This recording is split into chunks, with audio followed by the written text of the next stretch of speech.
હાલ ગ્રામ પંચાયતોની ચૂંટણીના ફોર્મ ભરવાની મોસમ ચાલી રહી છે ત્યારે આજે મેઘરજ તાલુકા પંચાયત ખાતે જામગઢ ગ્રુપ ગ્રામ પંચાયતના સરપંચ પદના ઉમેદવાર તરીકે ભાવેશભાઈ ડામોરે પોતાની ઉમેદવારી નોંધાવી હતી। હાલ ગ્રામ પંચાયતની ચૂંટણીના ફોર્મ ભરવાની મોસમ ચાલી રહી છે ત્યારે આજે મેઘરજ તાલુકા પંચાયત ખાતે જામગઢ ગ્રુપ ગ્રામ પંચાયતના સરપંચ પદના ઉમેદવાર તરીકે ભાવેશભાઈ ડામોરે પોતાની ઉમેદવારી નોંધાવી હતી। જામગઢ ગામના સમસ્ત ગ્રામજનો દ્વારા ભાવેશભાઈને સંપૂર્ણ ટેકો આપી સરપંચ પદના ઉમેદવાર તરીકે ઉમેદવારી કરવા માટે ટેકો આપ્યો હતો।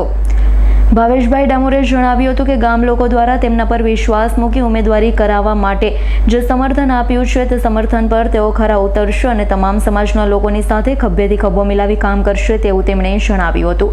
હું ડામોર ભાવેશભાઈ જીતેન્દ્રભાઈ જામગઢ ગ્રુપ ગ્રામ પંચાયત સરપંચના ઉમેદવાર તરીકે આજે મામલતદાર કચેરીએ ફોર્મ ભર્યું છે।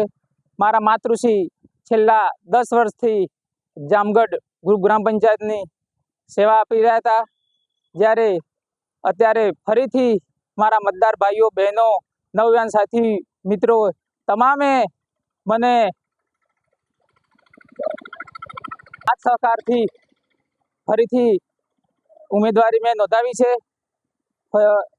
અગાઉ જે 10 વર્ષથી કામ મારા માતૃશ્રી કરતા હતા ને જે વોર્ડની અંદર કામો બાકી છે એ હું પૂર્ણ કરીશ। મારા મતદાર ભાઈઓને નમ્ર વિનંતી છે કે ફરીથી મને વિજય બનાવશે એવી આશા રાખું છું।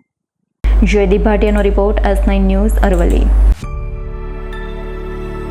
અમારી તમામ માહિતીથી અપડેટ રહેવા માટે જોડાયેલા રહો S9 ન્યૂઝ સાથે।